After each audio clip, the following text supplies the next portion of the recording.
ಎಲ್ರಿಗೂ ನಮಸ್ಕಾರ. ನೀವು ನೋಡ್ತಾ ಇದ್ದೀರಾ ಟಿವಿ ವಿಕ್ರಮ. ನಾನು ಮುಮ್ತಾಜ್ ಅಬ್ದುಲ್ ನೆಲ್ಲೆಡ್ಕ. ವೀಕ್ಷಕರೇ, ರಾಹುಲ್ ಇಟಲಿ ಕಾಂಗ್ರೆಸ್ ಪಾಲಿಗೆ ಎಷ್ಟು ದೊಡ್ಡ ಬ್ಯಾಡ್ ಲಕ್ ಆಗಿಬಿಟ್ಟಿದ್ದಾರೆ ಅಂತಂದ್ರೆ, ಯಾವುದಾದ್ರೂ ನಾಯಕ ಯಾವುದು ಇಲ್ಲಿ ಸರಿ ಹೋಗ್ತಾ ಇಲ್ಲ ನನಗೆ ಕಾಂಗ್ರೆಸ್ ಪಕ್ಷದಲ್ಲಿ, ನಾನು ಕಾಂಗ್ರೆಸ್ ತೋರಿತೀನಿ, ಕಾಂಗ್ರೆಸ್ ತೋರಿಲಾ ಬೇಡವಾ, ಹೀಗೆ 50% ಮನಸ್ಸು ಮಾಡಿಕೊಂಡು ರಾಹುಲ್ ಇಟಲಿಯನ್ನ ಭೇಟಿ ಮಾಡೋದಕ್ಕೆ ಹೋದ್ರು ಅಂತ ಅನ್ಕೊಳ್ಳಿ. ಜಸ್ಟ್ 15 ಮಿನಿಟ್ಸ್, 15 ನಿಮಿಷ ಕೂಡ ಬೇಡ, 5 ನಿಮಿಷದ ಮೀಟಿಂಗ್ ಆದಮೇಲೆ 50% ಇದ್ದಂತಹ ಮನಸ್ಥಿತಿ 100%ಗೆ ಬಂದು 100% ರೆಸಿಗ್ನೇಷನ್ ಲೆಟರ್ ಕೊಟ್ಟೆ ಹೊರಗೆ ಬರ್ತಾರೆ. ಅದರಲ್ಲಿ ಯಾವ ಡೌಟ್ ಕೂಡ ಇಲ್ಲ. ಯಾಕೆ ಹೀಗೆ ಹೇಳ್ತಾ ಇದ್ದೀನಿ ಅನ್ನುವಂಥದ್ದು ನಿಮಗೆ ಮುಂದೆ ಹೋಗ್ತಾ ಹೋಗ್ತಾ ಗೊತ್ತಾಗತ್ತೆ. ವೀಕ್ಷಕರೇ, ಈಗ ಚರ್ಚೆಯಲ್ಲಿರುವಂತಹ ವಿಚಾರ, ಹಾಟ್ ಟಾಪಿಕ್ ಯಾವುದು ಅಂತಂದ್ರೆ, ಅವರು ಕಾಂಗ್ರೆಸ್ ಬಿಡ್ತಾ ಇದ್ದಾರೆ. ಅಯ್ಯೋ, ಕಾಂಗ್ರೆಸ್ ಬಿಡ್ತಾ ಇದ್ದಾರಲ್ಲ, ಸಾರಿ, ಅವರು ಈಗಾಗಲೇ ಕಾಂಗ್ರೆಸ್ ತೊರೆದಿದ್ದಾರೆ. ಫೆಬ್ರವರಿ 22ನೇ ತಾರೀಕು ಅವರು ಬಿಜೆಪಿಯನ್ನ ಸೇರೋರಿದ್ದಾರೆ. ನನಗೊತ್ತು ಈ ಅವರು ಅಂದ್ರೆ ಯಾರು ಅಂತ ನೀವು ಯೋಚನೆ ಮಾಡ್ತಾ ಇರಬಹುದು. ನನ್ನ ಹಿಂದಿನ ಕಾರ್ಯಕ್ರಮವನ್ನು ನೋಡಿದ್ರೆ ಈಗಾಗಲೇ ನಿಮಗೆ ಗೊತ್ತಾಗಿರಬಹುದು ಅದು ಯಾರು ಅಂತ. ಗೊತ್ತಾಯ್ತಾ ಯಾರವರು ಅಂತ? ನಾನೇ ಹೇಳ್ತೀನಿ ಬಿಡಿ. ವೀಕ್ಷಕರು, ಇದು ಯಾವುದೋ ಚಿಕ್ಕ ಪುಟ್ಟ ಕಾಂಗ್ರೆಸ್ ನಾಯಕನ ಕಥೆ ಅಲ್ಲ. ನಾನ್ ಮಾತಾಡ್ತಾ ಇರುವಂತದ್ದು ಅಸ್ಸಾಂ ಕಾಂಗ್ರೆಸ್ನ ದೊಡ್ಡ ನಾಯಕ ಭೂಪೇನ್ ಕುಮಾರ್ ಬೋರಾ ಬಗ್ಗೆ. 34 ವರ್ಷಗಳ ಕಾಲ ಕಾಂಗ್ರೆಸ್ ಅಲ್ಲಿ ಇದ್ದು ಸೇವೆಯನ್ನ ಸಲ್ಲಿಸಿದಂತಹ ವ್ಯಕ್ತಿ. ಅಂದ್ರೆ ಒಂಥರ ಡಿ.ಕೆ. ಶಿವಕುಮಾರ್ ಅವರು ಹಾಗೆ ತಮ್ಮ ಜೀವನವನ್ನ ಪಕ್ಷಕ್ಕೆ ಕೊಟ್ಟಂಥವ್ರು. ಇಂಡಿ ಅಲಿಯನ್ಸ್ಗೋಸ್ಕರ 16 ಪಕ್ಷಗಳನ್ನ ಒಂದಾಗಿಸಿದಂಥವ್ರು, ಬೈ ಎಲೆಕ್ಷನ್ಗಳನ್ನ ನೋಡ್ಕೊಂಡಂಥವ್ರು, ಪಕ್ಷವನ್ನ ಗಟ್ಟಿಯಾಗಿ ಹಿಡಿದು ನಿಂತಂಥವ್ರು, ನಿಂತು ನಡೆಸಿದಂಥವ್ರು. ನಾನಾಗ್ಲೇ ಹೇಳಿದ ಹಾಗೆ ಅವರು ಕಾಂಗ್ರೆಸ್ ಪಕ್ಷವನ್ನ ಬಿಡೋದಕ್ಕೆ 100% ಮನಸ್ಸು ಮಾಡಿರ್ಲಿಲ್ಲ. ಕಾಂಗ್ರೆಸ್ ಬಿಡ್ಲೇಬೇಕು ಅಂತಾನು ಇರ್ಲಿಲ್ಲ. ಆದ್ರೆ ರಾಹುಲ್ ಇಟಲಿ ಜೊತೆಗೆ ಕೇವಲ 15 ನಿಮಿಷದ ಮೀಟಿಂಗ್ ಅನ್ನ ಮಾಡ್ತಾರೆ ಅಷ್ಟೇ. ಆ ಒಂದೇ ಒಂದು ಮೀಟಿಂಗ್ ಅವರಿಗೆ ಬಿಜೆಪಿ ಕಡೆಗೆ ದಾರಿಯನ್ನ ಮಾಡಿ ಕೊಡುತ್ತೆ. ಸಾಕಪ್ಪ ನಿಮ್ಮ ಕಾಂಗ್ರೆಸ್ ಸಹವಾಸ ಅನ್ನುವಂತಹ ಮನಸ್ಥಿತಿಯನ್ನ ನಿರ್ಮಾಣ ಮಾಡಿ ಕೊಡುತ್ತೆ. ಹಾಗಂತ ರಾಹುಲ್ ಇಟಲಿಯನ್ನ ಅವರು ಭೇಟಿ ಮಾಡಲಿಲ್ಲ ಅಂತಂದ್ರೆ ಕಾಂಗ್ರೆಸ್ ಅಲ್ಲಿ ಏನಾದ್ರೂ ಸುವರ್ಣ ಯುಗ ಪ್ರಾರಂಭ ಆಗ್ತಾ ಇತ್ತಾ? ಏನಾದ್ರೂ ಬೇರೆ ಒಳ್ಳೆ ಬೆಳವಣಿಗೆ ಆಗ್ತಾ ಇತ್ತಾ? ಖಂಡಿತವಾಗ್ಲೂ ಇಲ್ಲ. ಯಾಕೆ ಅಂತಂದ್ರೆ ಅಸ್ಸಾಂ ಕಾಂಗ್ರೆಸ್ ಈಗ ರಾಜಕೀಯ ಪಕ್ಷ ಅಂತ ಹೇಳೋದಕ್ಕಿಂತ ಒಂಥರ ಒಂದು ಕುಟುಂಬಕ್ಕೆ ಸೀಮಿತ ಆಗಿರುವಂತಹ, ಒಂದು ಕುಟುಂಬ ನಡೆಸ್ತಾ ಇರುವಂತಹ ಸಿಸ್ಟಮ್ ಆಗಿ ಬದಲಾಗಿದೆ. ಪಕ್ಷದ ನಿಯಂತ್ರಣ ಒಬ್ಬರ ಕೈಯಲ್ಲಿದೆ, ಜವಾಬ್ದಾರಿ ಇನ್ನೊಬ್ಬರ ಮೇಲೆ ಇದೆ. ವೀಕ್ಷಕರೇ, ಭೂಪೇನ್ ಬೋರಾ ಅವರ ಸ್ಪಷ್ಟ ಆರೋಪ ಏನು ಅಂತಂದ್ರೆ, ಅಸ್ಸಾಂ ಕಾಂಗ್ರೆಸ್ ಅನ್ನ ಇವತ್ತು ಸಂಸದ ರಾಕಿಬುಲ್ ಹುಸೇನ್ ಕೈಗೆ ಕೊಟ್ಟಿದ್ದಾರೆ. ಆತನೇ ಅದನ್ನ ನಡೆಸ್ತಾ ಇದ್ದಾನೆ. ಪ್ರಸ್ತುತ ಅಲ್ಲಿನ ಎಪಿಸಿಸಿ ಅಧ್ಯಕ್ಷ ಗೌರವ್ ಗೊಗೊಯ್ ಕೇವಲ ಒಂದು ಫಿಗರ್ ಹೆಡ್ ಆಗಿದ್ದಾರೆ. ಅಂದ್ರೆ ಅಧ್ಯಕ್ಷ ಆಗಿರುವಂತವರು ಪೋಸ್ಟರ್ ಬಾಯ್ ಆಗಿಬಿಟ್ಟಿದ್ದಾರೆ. ರಿಮೋಟ್ ಮತ್ತೊಬ್ಬರ ಕೈಯಲ್ಲಿದೆ. ಅವರು ಆಡಿದಾಟ ಆಗಿಬಿಟ್ಟಿದೆ. ಡಿಸಿಷನ್ಗಳನ್ನ ಅವರೇ ಒಳಗೆ ತೆಗೆದುಕೊಳ್ತಾ ಇರುವಂಥದ್ದು. ನೆಲಮಟ್ಟದಲ್ಲಿ ಕೆಲಸ ಮಾಡುವಂಥವ್ರು ಸುಮ್ಮನೆ ಕೇವಲ ಪ್ರೇಕ್ಷಕರ ಹಾಗೆ ಕೂತಿರ್ಬೇಕು. ಯಾರು ಚೆನ್ನಾಗಿ ಪಕ್ಷಕ್ಕೆ ಕೆಲಸವನ್ನ ಮಾಡ್ತಾರೋ ಅವರನ್ನು ನಿಧಾನವಾಗಿ ಸೈಲೆಂಟ್ ಮಾಡುವಂತಹ ಕೆಲಸವನ್ನ ಅಲ್ಲಿ ಮಾಡ್ತಾ ಇದ್ದಾರೆ ಅನ್ನುವಂತಹ ಆರೋಪ ಕೂಡ ಈಗ ಕೇಳಿ ಬರ್ತಾ ಇದೆ. ವೀಕ್ಷಕರು, ಇನ್ನು ನೆಪೋಟಿಸಂ ಬಗ್ಗೆ ಕೂಡ ಬೋರಾ ನೇರವಾಗಿ ಮಾತಾಡಿದ್ರು. ಅವರ ಆರೋಪ ಏನು ಅಂತಂದ್ರೆ, ಕಾಂಗ್ರೆಸ್ ಅಲ್ಲಿ ಮೆರಿಟ್ಗಿಂತ ನೀವು ಮಾಡುವಂತಹ ಕೆಲಸಕ್ಕಿಂತ ಸರ್ನೇಮ್ ಇದೆಯಲ್ವಾ, ಅದು ಮುಖ್ಯ ಆಗತ್ತೆ. ಸರ್ನೇಮ್ ಜಾಸ್ತಿ ಅಲ್ಲಿ ಕೆಲಸವನ್ನ ಮಾಡತ್ತೆ. ಅದು ಗಾಂಧಿನೇ ಆಗಿರ್ಲಿ, ಗೊಗೊಯ್ನೇ ಆಗಿರ್ಲಿ. ಸೊ ಇಲ್ಲಿ ಪಕ್ಷಕ್ಕಿಂತ ಕುಟುಂಬಕ್ಕೆ ಆದ್ಯತೆ ಜಾಸ್ತಿ ಸಿಗ್ತಾ ಇದೆ. ಇಲ್ಲಿ ಒಂದು ಪಕ್ಷ ಡೈನಾಸ್ಟಿಕ್ ಆಗಿಬಿಟ್ರೆ, ಕೇವಲ ಇವರು ಕುಟುಂಬ ರಾಜಕೀಯವನ್ನೇ ಮಾಡಿದ್ರೆ, ಇಷ್ಟು ವರ್ಷಗಳಿಂದ ಕಷ್ಟಪಟ್ಟು ದುಡಿದಂತಹ ಕಾರ್ಯಕರ್ತರಿಗೆ ತಮ್ಮ ಪರಿಶ್ರಮಕ್ಕೆ ಒಂದು ವ್ಯಾಲ್ಯೂನೇ ಇಲ್ಲ ಅನ್ನುವಂತಹ ಭಾವನೆ ಬಂದು ಬಿಡುತ್ತೆ. ಇದು ಅವ್ರು ಹೇಳ್ತಾ ಇರುವಂತಹ ಮಾತು. ಯಾರು? ಬೋರಾ. ಅಂಡ್ ಅವರ ರೆಸಿಗ್ನೇಷನ್ ನಂತರ ಡ್ರಾಮಾ ಕೂಡ ಏನು ಕಡಿಮೆ ಇರಲಿಲ್ಲ. ಮೊದಲು ರಾಜೀನಾಮೆ ವಾಪಸ್ ಪಡಿತಾರೆ ಪಕ್ಷದವರು ಅನ್ನುವಂತಹ ಸುದ್ದಿ ಬಂತು. ಅದಾದ ನಂತರ ಹೈಕಮಾಂಡ್ ಮಾತುಕತೆ ನಡೆಸ್ತಾ ಇದ್ದಾರೆ ಅನ್ನುವಂತಹ ವರದಿ ಬಂತು. ಅದಾದ ನಂತರ ಪ್ರಿಯಾಂಕಾ ವಾದ್ರಾ ಕ್ರೈಸಿಸ್ ಮೋಡ್ಗೆ ಇಳಿದಿದ್ದಾರೆ, ತುರ್ತು ಕ್ರಮವನ್ನ ಕೈಗೊಳ್ತಾರೆ ಅನ್ನುವಂತಹ ಮಾತುಗಳು ಕೂಡ ಬಂತು. ಆದ್ರೆ ಬೋರಾ ಸ್ಪಷ್ಟಪಡಿಸಿದ್ದಾರೆ, ಏನು ಬೇಕಾದ್ರೂ ಆಗ್ಲಿ, ಏನು ಬೇಕಾದ್ರೂ ಚರ್ಚೆಯನ್ನ ಮಾಡ್ಲಿ, ಎಷ್ಟು ಬೇಕಾದ್ರೂ ಚರ್ಚೆ ಮಾಡಿ, ಆದ್ರೆ ನನ್ನ ನಿರ್ಧಾರ ಇಟ್ ಈಸ್ ಫೈನಲ್ ಅಷ್ಟೇ. ವೀಕ್ಷಕರೇ, ಈ ಒಂದು ರಾಜೀನಾಮೆ ಅಸ್ಸಾಂ ಕಾಂಗ್ರೆಸ್ಸಿನ ಒಳಗಿನ ಬಿರುಕನ್ನ ಬಹಿರಂಗ ಪಡಿಸ್ತಾ ಇದೆ.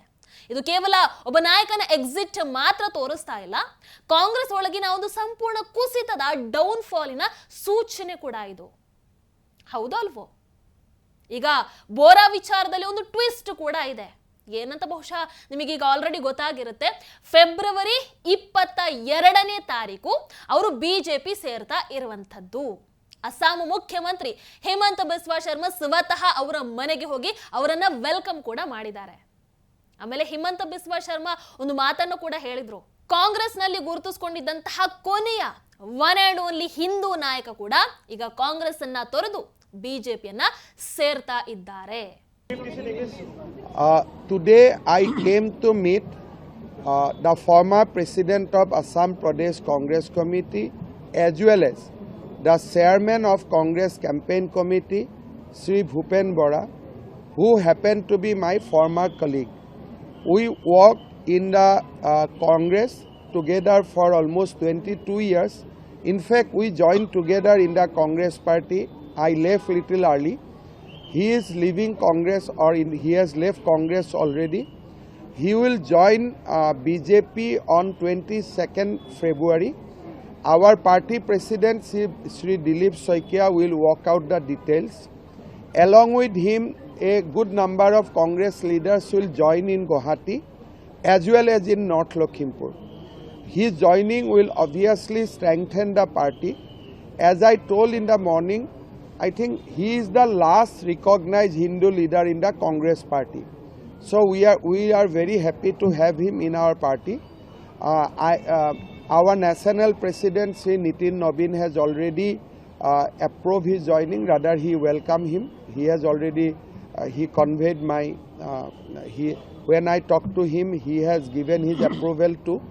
And Bhupen Bora will be given all sort of respect, dignity, and will always respect his stature.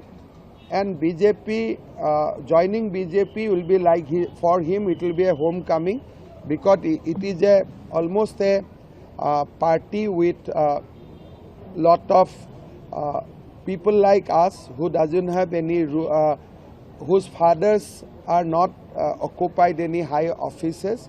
So this is a party of simple people from simple family. I think he will enjoy his new family very much. ವೀಕ್ಷಕರೇ, ಹೇಮಂತ್ ಬಿಸ್ವಾ ಶರ್ಮಾ ಅವರ ಇತಿಹಾಸ ನಿಮಗೆ already ಗೊತ್ತಿದೆ ಅಂತ ಅಂದುಕೊಳ್ತೀನಿ. ಕುಟುಂಬ ರಾಜಕೀಯವನ್ನ ನೋಡಿ ಅಸಹ್ಯ ಪಟ್ಟು ಕಾಂಗ್ರೆಸ್ ಅನ್ನ ತೊರೆದು ಬಂದಂತವರ ಉದಾಹರಣೆಯನ್ನ ತಗೊಂಡ್ರೆ ಅದರಲ್ಲಿ ಪ್ರಮುಖ ಉದಾಹರಣೆ ಹೇಮಂತ್ ಬಿಸ್ವಾ ಶರ್ಮಾ ಅವರದ್ದೇ ಬರುತ್ತೆ. ಅವರು 2015ರಲ್ಲಿ ಕಾಂಗ್ರೆಸ್ ಬಿಟ್ಟು ಬಿಜೆಪಿಯನ್ನ ಸೇರ್ತಾರೆ. 2016ರಲ್ಲಿ ಅಸ್ಸಾಮಲ್ಲಿ ಬಿಜೆಪಿ ಸರ್ಕಾರಕ್ಕೆ ದಾರಿ ಮಾಡಿಕೊಡ್ತಾರೆ. 2021ರಲ್ಲಿ ಮುಖ್ಯಮಂತ್ರಿಯಾಗಿ ಆಯ್ಕೆ ಆಗ್ತಾರೆ.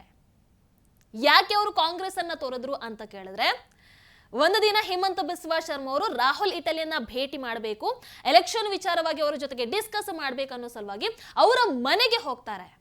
ಆದ್ರೆ ಹೇಮಂತ್ ಬಿಸ್ವಾ ಶರ್ಮಾ ಅವರನ್ನ ಕೂರಿಸ್ಕೊಂಡು ಅವರ ಜೊತೆಗೆ ಮಾತಾಡೋ ಬದಲು, ಡಿಸ್ಕಸ್ ಮಾಡೋ ಬದಲು ಅವರನ್ನ ಕೇರ್ ಮಾಡದೆ ರಾಹುಲ್ ಇಟಲಿ ಅವರ ನಾಯಿ ಜೊತೆಗೆ ಅವರ ಪಾಡಿಗೆ ಆಟವನ್ನ ಆಡ್ತಾ ಇದ್ರಂತೆ. ಆಮೇಲೆ ಅವರ ಪಕ್ಷದ ಕಾರ್ಯಕರ್ತರಿಗೂ ರಾಹುಲ್ ಇಟಲಿಯ ನಾಯಿಗೂ ಒಂದೇ ಪ್ಲೇಟ್ ಅಲ್ಲಿ ಬಿಸ್ಕೆಟ್ ಇಟ್ಟು ಕೊಡ್ತಾರೆ. ನಾಯಿ ತಿಂದಂತಹ ಅದೇ ಪ್ಲೇಟ್ ಇಂದ ಆ ಕಾರ್ಯಕರ್ತರಿದ್ದಾರಲ್ವಾ, ಕಾಂಗ್ರೆಸ್ ಕಾರ್ಯಕರ್ತರು, ಅವರು ಕೂಡ ತಿನ್ಬೇಕಾದಂತಹ ಪರಿಸ್ಥಿತಿಯಲ್ಲಿ. ಹಾಗಾಗಿ ಅವತ್ತು ಆ ಭೇಟಿ ಆಗಿ ಹೊರಗೆ ಬಂದಂತ ಹೇಮಂತ್ ಬಿಸ್ವಾ ಶರ್ಮಾ ಅವರು ನಾನು ನಾಯಿಗಿಂತ ಕಡೆ ಅಲ್ಲ ಅಂತ ರಾಜೀನಾಮೆಯನ್ನು ಕೊಟ್ಟು ಬಿಡ್ತಾರೆ. ಈಗ ಹೇಮಂತ್ ಬಿಸ್ವಾ ಶರ್ಮಾ ತರಹದ್ದೇ ಇನ್ನೊಂದು ಅಧ್ಯಾಯಕ್ಕೆ ಬೋರಾ ನಾಂದಿಯನ್ನ ಹಾಡಿರುವಂಥದ್ದು. ವೀಕ್ಷಕರೇ, ಕಾಂಗ್ರೆಸ್ ಇವತ್ತು ಸೋಲ್ತಾ ಇರುವಂಥದ್ದು ಯಾವುದೋ ಹೊರಗಿನ ಶತ್ರುವಿನಿಂದ ಅಲ್ಲ. ನಾನು ಯಾವಾಗ್ಲೂ ಹೇಳ್ತಾ ಇರ್ತೀನಿ, ಅವರದ್ದೇ ಒಳಗಿನ ಅಸಮರ್ಪಕ ವ್ಯವಸ್ಥೆಯಿಂದ, ಅವರದ್ದೇ ಸಿಸ್ಟಮ್ ಇಂದ, ಅವರದ್ದೇ ತಪ್ಪುಗಳಿಂದ, ಅವರ ಅಹಂಕಾರದಿಂದ ಅವರು ಇವತ್ತು ದುರ್ಬಲರಾಗಿಬಿಟ್ಟಿದ್ದಾರೆ. ಮತ್ತೆ ಮತ್ತೆ ಮತ್ತೆ ಸೋಲ್ತಾ ಇದ್ದಾರೆ. ಈಗ ಇರುವಂತಹ ಪ್ರಶ್ನೆ, ರಾಹುಲ್ ಇಟಲಿಯ ಈ ಕೆಟ್ಟ ನಾಯಕತ್ವದ ಬಗ್ಗೆ ಕಾಂಗ್ರೆಸ್ ಪಕ್ಷ ಇನ್ನಾದ್ರೂ ಗಂಭೀರ ಚಿಂತನೆಯನ್ನ ಮಾಡುತ್ತಾ, ಅಥವಾ ಇದೇ ರೀತಿ ತಮ್ಮ ಪಕ್ಷದ ಒಳಗಿನ ಸಂಘರ್ಷವನ್ನೇ ಹಿಡ್ಕೊಂಡು ಅವರ ಅಂತ್ಯಕ್ಕೆ ಅವರೇ ನಾಂದಿಯನ್ನ ಹಾಡ್ತಾರ? ವೀಕ್ಷಕರೇ, ನಿಮ್ಮ ಅಭಿಪ್ರಾಯ ಏನು? ದಯವಿಟ್ಟು ಕಮೆಂಟ್ ಮಾಡಿ ತಿಳಿಸಿ. ನಮಸ್ಕಾರ. ಟಿವಿ ವಿಕ್ರಮ, ದೇಶ ನಿಮ್ಮ ಕೈಯಲ್ಲಿ.